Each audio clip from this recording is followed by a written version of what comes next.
Lawrence Bishnoi नूं दिल्ली लैके पहुंच रही है NIA। थोड़ी देर दे विच पटियाला हाउस कोर्ट दे विच लॉरेंस बिश्नोई की पेशी होगी। NIA दे वल्लों लॉरेंस तो पुछगिछ की जाएगी।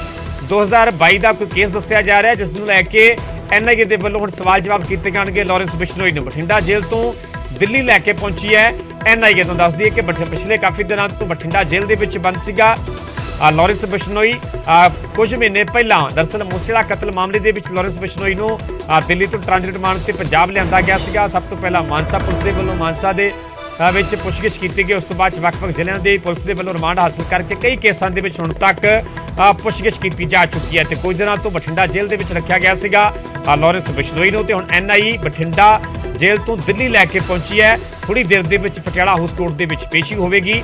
तो साल 2022 का कोई केस दस्सिया जा रहा है जिस मामले नूं लैके हुण लॉरेंस बिश्नोई तो NIA के वल्लों पुछगिछ की जाएगी। उसमें उसको नामजद किया गया और उसको बठिंडा जेल से जो है प्रोडक्शन वारंट पे लेके आने का जो ऑर्डर है पटियाला कोर्ट ने पास किया था और उसको आज जो है यहाँ पे प्रोड्यूस करना था। लेकिन जब वो बठिंडा जेल से जो NIA जो टीम है लेके निकली है तो वो रवानगी में उनको वहाँ से निकलने में टाइम ज़्यादा लग गया। तो अभी वो कोर्ट में शाम को 5-6 बजे से पहले प्रोड्यूस नहीं कर पाएंगे। तो उसकी सिक्योरिटी रीजन्स को देखते हुए जो कोर्ट है उसने फ़िलहाल के लिए उसकी जो आज की कोर्ट में प्रोड्यूस करने की पेशी है उसको कल के लिए टाल दिया है। ये डायरेक्शन देते हुए कि जो लॉरेंस बिश्नोई है उसको आज की रात जो है हाई रिस्क में तिहाड़ जेल में ही रखा जाएगा और कल मॉर्निंग में प्रोड्यूस किया जाएगा पटियाला कोर्ट में। ये को लेकर आना था। देखिए जॉइंट ऑपरेशन बोला गया था कि जो NIA है उनके पास अपनी फोर्स तो होती नहीं एजेंसीज के पास। तो उनको यही बोला गया था कि जो स्टेट्स वाली हैं वहाँ पे पंजाब स्टेट है, इसके अलावा जो हरियाणा स्टेट है, दिल्ली पुलिस है, वो सब जो है इसको एक कंबाइन करके ऑपरेशन को जो है वो लेके आएंगे। उसको वहाँ से सिक्योरिटी देते हुए उन सबको मिलकर लेके आना है उसको वहाँ से। गैंगस्टर लॉरेंस बिश्नोई को पंजाब के बठिंडा जेल से दिल्ली लाया जा रहा है और NIA कोर्ट में पेश किया जाएगा। NIA की विशेष कोर्ट में पेश करने के बाद उसे आगे की रिमांड ली जाएगी। हालांकि जो राजस्थान से जुड़े एक मामले में उसे आज कोर्ट में पेश किया जाएगा, उसके बाद आगे की रिमांड ली जाएगी। और इस वक्त मैं पटियाला हाउस कोर्ट में हूं और अगर मामलों की बात करें तो लॉरेंस बिश्नोई के खिलाफ पिछले 12 सालों में तकरीबन 36 मामले रजिस्टर्ड हुए, जिसमें कि विशेष तौर पर चंडीगढ़, हरियाणा, राजस्थान, दिल्ली में ये 36 मामले रजिस्टर्ड हुए हैं और इनमें से 21 मामलों की जांच अभी चल रही है, जिसमें कि 9 मामलों में उसे बरी कर दिया गया है, जिसमें कि 4 मामले अकेले सिर्फ राजस्थान के जुड़े हुए हैं। और जयपुर पुलिस ने 10 सितंबर 2021 को एक मामला रजिस्टर्ड किया गया था जिसमें जबरन वसूली और धमकी देने का यह मामला रजिस्टर्ड किया गया था। और जिस तरह से अर्शदीप ढाल से संबंधित जो मामला रजिस्टर्ड हुआ था उस मामले की आगे तफ्तीश की जा रही थी। तो आज लॉरेंस बिश्नोई को पटियाला कोर्ट में बेहद सुरक्षा व्यवस्था के साथ में पेश किया जाएगा और पेश करने के बाद NIA के द्वारा उसकी रिमांड ली जाएगी और रिमांड में लेने के बाद आगे उससे पूछताछ की जाएगी। कहा जा सकता है कि जिस तरह से लॉरेंस बिश्नोई से जुड़े हुए एक बेहद जो उसके खास गुर्गे को जिस तरह से दिल्ली पुलिस के स्पेशल सेल के द्वारा पिछले कुछ समय पहले गिरफ्तार किया गया था, जिसका नाम दीपक बॉक्सर बताया जा रहा है, जिसे विदेश से लाया गया था। तो इस मामले में जब दीपक बॉक्सर से जब पूछताछ की गई थी तो कई महत्वपूर्ण जानकारियां निकल के सामने आई थी और उसी के आधार पर NIA आगे की पूछताछ करना चाहती है। तो कहा जा सकता है कि इस मामले में जैसे जैसे तफ्तीश का दायरा बढ़ता जा रहा है कई महत्वपूर्ण जानकारियां निकल के सामने आ रही हैं। उसी के आधार पर गैंगस्टर लॉरेंस बिश्नोई से जांच एजेंसी NIA के द्वारा आगे की पूछताछ और तफ्तीश की जा रही है। वीडियो जर्नलिस्ट आकाश के साथ शंकर आनंद, न्यूज़ 18, पटियाला कोर्ट, दिल्ली।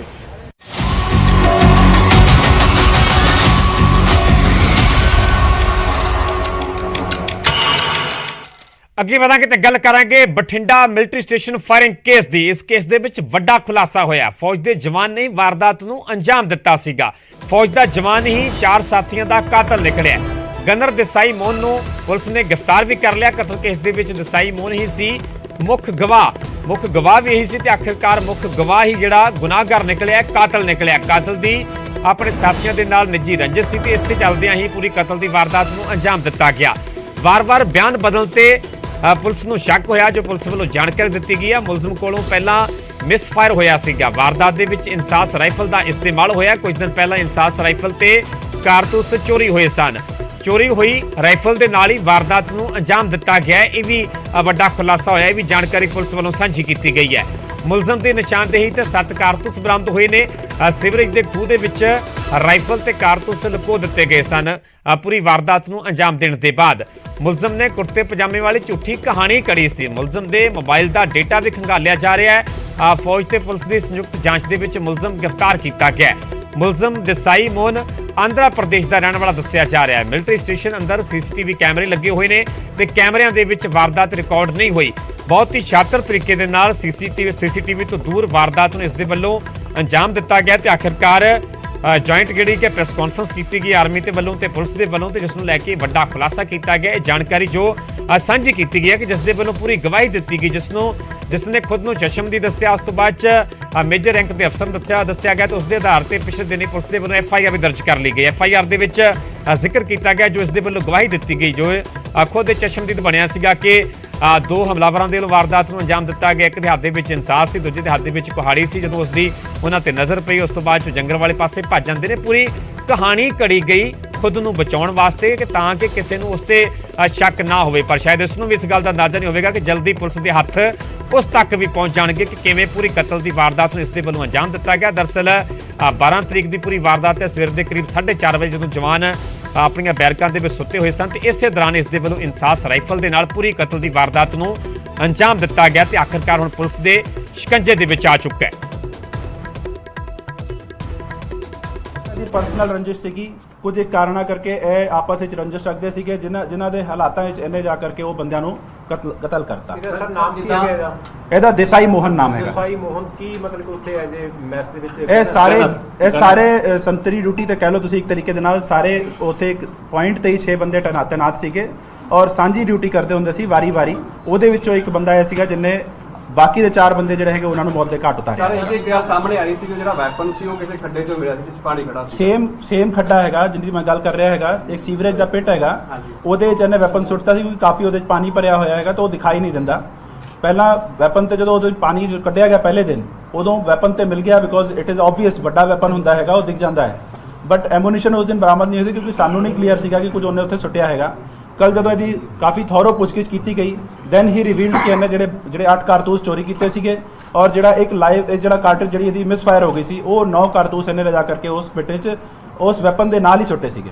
ਤੇ ਕਾਫੀ ਥੋਰੋ ਸਰਚ ਕਰਨ ਤੋਂ ਬਾਅਦ ਕਾਫੀ ਮਤਲਬ ਚੰਗੀ ਤਰੀਕੇ ਦੇ ਨਾਲ ਆਪਾਂ ਉੱਥੇ ਕੀਤੀ ਸਰਚ ਤਾਂ ਸਾਨੂੰ ਇਹ ਜਿਹੜੇ ਹੈਗੇ 7 ਕਾਰਤੂਸ ਬਰਾਮਦ ਹੋਏ ਨੇ। ਤੁਸੀਂ ਨਿੱਜੀ ਕਾਰਨਾਂ ਦੀ ਗੱਲ ਕਰ ਰਹੇ ਹੋ, 4 ਬੰਦਿਆਂ ਦਾ ਕਤਲ ਹੋਇਆ, ਇੱਕ ਨਾਲ ਹੋ ਸਕਦੀ ਹੈ, 2 ਨਾਲ 4 ਨਾਲ ਹੀ ਨਿੱਜੀ ਰੰਜਿਸ਼? ਬਿਲਕੁਲ ਜੀ ਬਿਲਕੁਲ 4 ਦੇ ਨਾਲ ਨਿੱਜੀ ਰੰਜਿਸ਼ ਸੀਗੀ। ਇਹ ਕੁਝ ਪਰਸਨਲ ਰੀਜ਼ਨਸ ਹੈਗੇ ਨੇ ਜਿਨ੍ਹਾਂ ਨੂੰ ਆਪਾਂ ਇੱਥੇ ਮੀਡੀਆ 'ਚ ਡਿਸਕਲੋਜ਼ ਨਹੀਂ ਕਰ ਸਕਦੇ ਹੈਗੇ ਆ ਤੇ ਆਈ ਵੁੱਡ ਲਾਈਕ ਕਿ ਤੁਸੀਂ ਵੀ ਜਿੰਨੀ ਗੱਲ ਮੈਂ ਤੁਹਾਨੂੰ ਕਹਿ ਰਿਹਾ ਹੈਗਾ ਉਹਦੇ ਤੇ ਵਿਸ਼ਵਾਸ ਕਰਦੇ ਹੋਏ ਉਸ ਚੀਜ਼ ਨੂੰ ਤੁਸੀਂ ਅੱਗੇ ਡਿਸਕਲੋਜ਼ ਕਰੋ। ਐਸੇ ਬੰਦੇ ਨੇ ਇਹ 4:30 ਵਜੇ ਜਦੋਂ ਇਨਸੀਡੈਂਟ ਕੀਤਾ ਹੈਗਾ ਉਸ ਤੋਂ ਬਾਅਦ ਇਹਨੇ ਇਹ ਸਟੋਰੀ ਕਨਕੌਕਟ ਕੀਤੀ ਕਿਉਂਕਿ ਜੀਓਜ਼ ਮੈਸ ਉੱਥੇ ਨਾਲ ਹੈਗੀ ਹੈ, ਉੱਥੇ ਕੁਝ ਆਫੀਸਰਸ ਵੀ ਆਉਂਦੇ ਨੇ, ਉਹਨਾਂ ਦੇ ਗੈਸਟ ਵੀ ਆਉਂਦੇ ਨੇ। ਇਹਨੇ ਜਾਂ ਤੇ ਦੇਖਿਆ ਹੋਣਾ ਕਿ ਕੋਈ ਕੁਰਤੇ ਪਜਾਮੇ ਵਾਲੇ ਬੰਦੇ 1-2 ਦਿਨ ਉੱਥੇ ਆਏ ਸੀਗੇ ਤੇ ਇਹਨੇ ਉਸ ਹਿਸਾਬ ਨਾਲ ਇੱਕ ਕੁਰਤੇ ਪਜਾਮੇ ਵਾਲੀ ਸਟੋਰੀ ਬਣਾਈ। ਇੱਕ ਵੈਪਨ ਚੁੱਕੀ ਮਿਸਿੰਗ ਸੀਗਾ ਜਿਹੜਾ ਚੋਰੀ ਹੋਇਆ ਸੀਗਾ ਉਹ ਵੈਪਨ ਉੱਥੇ ਯੂਜ਼ ਵੀ ਹੋਇਆ ਤੇ ਇਹਨੇ ਕਹਿਤਾ ਕਿ ਵੈਪਨ ਇਹ ਵਾਲਾ ਜਿਹੜਾ ਹੈਗਾ ਇਨਸਾਸ ਰਾਈਫਲ ਉਹ ਬੰਦੇ ਦੇ ਹੱਥ 'ਚ ਹੈਗੀ ਹੈ ਕਿਉਂਕਿ ਦੂਜਾ ਕੋਈ ਹੋਰ ਵੈਪਨ ਨਹੀਂ ਸੀਗਾ ਤੇ ਇਹਨੇ ਇੱਕ ਫਰਸੇ ਜਾਂ ਕੁਲਾੜੀ ਦਾ ਜਿਹੜਾ ਹੈਗਾ ਨਾਂ ਲੈ ਲਿਆ ਕਿ ਦੂਜੇ ਬੰਦੇ ਦੇ ਹੱਥ ਵਿੱਚ ਇੱਕ ਕੁਲਾੜੀ ਸੀਗੀ। ਹਜੇ ਵੀ ਹੈਵ ਪੁੱਟ ਹਿਜ਼ ਅਰੈਸਟ। ਆਪਾਂ ਹੁਣ ਕੋਰਟ 'ਚ ਪੇਸ਼ ਕਰਾ ਕਰਕੇ ਇਹਦਾ ਰਿਮਾਂਡ ਲਵਾਂਗੇ, ਉਹਦੇ ਵਿੱਚ ਅੱਗੇ ਹਜੇ ਇਹਦੀ ਹੋਰ ਪੁੱਛਗਿੱਛ ਕਰਾਂਗੇ ਔਰ ਜੋ ਵੀ ਇਨਵੈਸਟੀਗੇਸ਼ਨ ਵਿੱਚ ਆਊਗਾ ਉਸ ਹਿਸਾਬ ਨਾਲ ਵਾਧਾ ਜੁਰਮ ਜਾਂ ਜੋ ਘਾਟਾ ਜੁਰਮ ਕਰਨਾ ਹੋਏਗਾ ਉਸ ਹਿਸਾਬ ਨਾਲ ਤਫਤੀਸ਼ ਜਿਹੜੀ ਹੈਗੀ ਆਪਣਾ ਰੂਟ ਆਪ ਲਵੇਗੀ। ਜਿਹੜਾ ਕਾਤਲ ਹੁੰਦਾ ਹੈਗਾ ਉਹ ਆਪਣਾ ਦਿਮਾਗ ਵੀ ਵਰਤਦਾ ਹੈਗਾ ਕਿ ਕਿਹੜੇ ਪੁਆਇੰਟ ਤੋਂ ਛੁਪ ਕੇ ਨਿਕਲ ਸਕਦਾ ਹੈਗਾ, ਕਿਹੜੇ ਪੁਆਇੰਟ ਤੇ ਸੀਸੀਟੀਵੀ ਕੈਮਰੇ 'ਚ ਚੀਜ਼ ਕੈਦ ਨਹੀਂ ਹੋਊਗੀ। ਇਸੇ ਕਰਕੇ ਜਿਹੜਾ ਹੈਗਾ ਸੀਸੀਟੀਵੀ ਕੈਮਰੇ 'ਚ ਸਾਨੂੰ ਆ ਚੀਜ਼ ਨਹੀਂ ਲੱਭੀ ਔਰ ਪੁਆਇੰਟ ਇਜ਼ ਕਿ ਜਿਹੜੇ ਬੰਦੇ ਨੇ ਕਤਲ ਕੀਤਾ ਸੀਗਾ ਉਹ ਸ਼ੁਰੂ ਤੋਂ ਹੀ ਇਨਵੈਸਟੀਗੇਸ਼ਨ ਨੂੰ ਗੁੰਮਰਾਹ ਕਰਨ ਦੀ ਕੋਸ਼ਿਸ਼, ਜਿਸ ਤਰ੍ਹਾਂ ਤੁਸੀਂ ਵੀ ਆਪ ਕਿਹਾ, ਕਰਨ ਦੀ ਕੋਸ਼ਿਸ਼ ਕਰ ਰਿਹਾ ਸੀਗਾ ਤੇ ਹੁਣ ਐਵਰੀਥਿੰਗ ਇਜ਼ ਕਲੀਅਰ। ਉਹ ਬੰਦੇ ਦੀ ਆਪਾਂ ਅਰੈਸਟ ਪਾ ਲਈ ਹੈਗੀ ਹੈ। ਹਜੇ ਤੱਕ ਹੋਰ ਕਿਸੇ ਦੀ ਕੋਈ ਸ਼ੱਕੀ ਭੂਮਿਕਾ ਨਹੀਂ ਆਈ ਹੈਗੀ ਹੈ ਬਟ ਫਿਰ ਵੀ ਸਾਡੀ ਤਫਤੀਸ਼ ਜਾਰੀ ਹੈ। ਟੈਕਨੀਕਲ ਤੌਰ ਤੇ ਵੀ ਜਿਹੜਾ ਉਹਦੇ ਮੋਬਾਈਲ ਹੈਗੇ ਉਹਨਾਂ ਦੇ ਫੋਰੈਂਸਿਕਸ ਕੀਤੀ ਜਾ ਰਹੀ ਹੈਗੀ ਹੈ। ਉਹ ਤੋਂ ਵੀ ਜੋ ਗੱਲਾਂ ਸਾਹਮਣੇ ਆਉਂਗੀ ਉਹਦੀ CDR ਦੀ ਪੜਤਾਲ ਕਰ ਰਹੇ ਹੈਗੇ ਆ, ਉਹ ਤੋਂ ਵੀ ਜੋ ਗੱਲਾਂ ਸਾਹਮਣੇ ਆਉਂਗੀਆਂ ਉਹਨਾਂ ਨੂੰ ਸਾਰਿਆਂ ਨੂੰ ਰੱਖਦਿਆਂ ਹੋਇਆਂ ਇੱਕ ਇਕੱਠੀ ਜਿਹੜੀ ਹੈਗੀ ਆਪਾਂ ਵਧੀਆ ਤਰੀਕੇ ਨਾਲ ਡੀਪ ਇਨਵੈਸਟੀਗੇਸ਼ਨ ਜਿਹੜੀ ਉਹ ਕਰਾਂਗੇ। ਹੀ ਵਾਜ਼ ਇਨ ਕੈਂਟੋਨਮੈਂਟ ਏਰੀਆ ਆਰਮੀ ਦੀ ਵੀ ਆਪਣੀ ਪੜਤਾਲ ਚੱਲਦੀ ਹੈ, ਕੋਰਟ ਆਫ ਇਨਕੁਆਇਰੀ ਚੱਲਦੀ ਹੈਗੀ ਹੈ, ਪੁਲਿਸ ਦੀ ਆਪਣੀ ਇਨਵੈਸਟੀਗੇਸ਼ਨ ਚੱਲਦੀ ਹੈਗੀ ਹੈ। ਬਹੁਤ ਵਾਰ ਗੋਇੰਗ ਪੈਰਲਲ ਅਸੀਂ ਸਾਂਝਾ ਆਪਰੇਸ਼ਨ ਕਰਕੇ ਜਿਹੜਾ ਹੈਗਾ ਇਹ ਬੰਦੇ ਨੂੰ ਹੁਣ ਨੈਪ ਕਰ ਲਿਆ ਹੈਗਾ, ਅਰੈਸਟ ਕਰ ਲਿਆ ਹੈਗਾ। ਹੀ ਵਾਸ ਵਿਦ ਅਸ ਓਨਲੀ, ਉਹਨੇ ਕਿਤੇ ਭੱਜਣ ਦੀ ਕੋਸ਼ਿਸ਼ ਨਹੀਂ ਕੀਤੀ। ਦੇਖੋ ਜੀ, ਪਹਿਲਾਂ ਕੋਰਟ ਆਫ ਇਨਕੁਆਇਰੀ ਚੱਲ ਰਹੀ ਸੀਗੀ, ਉੱਥੇ ਉਹਦੇ ਕੋਲੋਂ ਪੁੱਛਗਿੱਛ ਹੋ ਰਹੀ ਸੀਗੀ, ਕਾਫੀ ਡੂੰਘਾਈ ਨਾਲ ਪੜਤਾਲ ਉੱਥੇ ਵੀ ਕੀਤੀ ਹੈਗੀ ਹੈ। ਉੱਥੇ ਵੀ ਉਹਨੇ ਕਈ ਤਰੀਕਾ ਦੀਆਂ ਕਹਾਣੀਆਂ ਬਣਾ ਕਰਕੇ ਦੱਸੀਆਂ, ਜਿਹਦੇ ਬੇਸ ਤੇ ਸਾਡਾ ਸ਼ੱਕ ਜਿਹੜਾ ਹੈਗਾ ਲਗਾਤਾਰ ਪੱਕਾ ਹੁੰਦਾ ਚਲਾ ਗਿਆ। ਫਿਰ ਅਸੀਂ ਜਦੋਂ ਆਪਣੇ ਕੋਲ ਲੈ ਕਰਕੇ ਆਏ, ਉਹਨੂੰ ਜਦੋਂ ਪੁੱਛ ਪੜਤਾਲ ਕੀਤੀ, ਉਹਦੇ ਵਿੱਚ ਉਹਦੇ ਕੁਝ ਸਟੇਟਮੈਂਟ ਸੀਗੇ ਜਿਹੜੇ ਕਿ ਵੱਖਰੇ ਟਾਈਮ ਤੇ ਵੱਖਰੇ ਸਟੇਟਮੈਂਟ ਦੇ ਰਿਹਾ ਸੀਗਾ। ਉਸੇ ਕਰਕੇ ਸਾਨੂੰ ਸ਼ੱਕ ਜਿਹੜਾ ਹੈਗਾ ਸਾਡਾ ਵੱਧਦਾ ਗਿਆ, ਔਰ ਫਿਰ ਜਦੋਂ ਆਪਾਂ ਡੂੰਘਾਈ ਨਾਲ ਉਹਦੀ ਪੁੱਛਗਿੱਛ ਕੀਤੀ ਤਾਂ ਹੀ ਰਿਵੀਲਡ ਐਵਰੀਥਿੰਗ ਜਿਹੜੀ ਕਿ ਉਹਨੇ ਕੀਤੀ ਸੀਗੀ। ਔਰ ਜੋ ਐਂਗਲ ਇਹਦੇ ਵਿੱਚ ਸਾਨੂੰ ਕਵਰ ਕਰਨ ਦੀ ਕੋਸ਼ਿਸ਼ ਹੈਗੀ ਹੈ ਉਹ ਆਪਾਂ ਕਰਾਂਗੇ। ਵੀ ਹੈਵ ਆਲਰੇਡੀ ਜਿਹੜਾ ਹੈਗਾ ਰਿਕਵਰਡ ਦੀ ਐਮੂਨੀਸ਼ਨਸ, ਉਹਦੀ ਨਿਸ਼ਾਨਦੇਹੀ ਤੇ ਲਿਜਾ ਕਰਕੇ ਆਪਾਂ ਮੌਕੇ ਤੇ ਐਮੂਨੀਸ਼ਨ ਰਿਕਵਰ ਕੀਤੇ ਹੈਗੇ ਨੇ। ਉਹ ਜਿਹੜਾ ਪਾਊਚ ਹੈਗਾ ਜਿਹਦੇ 'ਚ ਉਹਨੇ ਵੈਪਨ ਰੱਖਿਆ ਸੀਗਾ ਉਹ ਰਿਕਵਰ ਕੀਤਾ ਹੈਗਾ। ਜਿਹੜੇ ਪਾਊਚ 'ਚ ਉਹਨੇ ਖੋਲ ਰੱਖੇ ਸੀਗੇ, ਜਿਹੜੇ ਕਾਰਤੂਸ ਰੱਖੇ ਸੀਗੇ, ਉਹ ਵੀ ਰਿਕਵਰ ਕੀਤਾ ਹੈਗਾ। ਤਾਂ ਆਈ ਥਿੰਕ ਜਿਹੜੀ ਇਨਵੈਸਟੀਗੇਸ਼ਨ ਸਾਡੀ ਹੈਗੀ ਉਹ ਬਿਲਕੁਲ ਠੀਕ ਰੂਟ ਤੇ ਚੱਲ ਰਹੀ ਹੈਗੀ।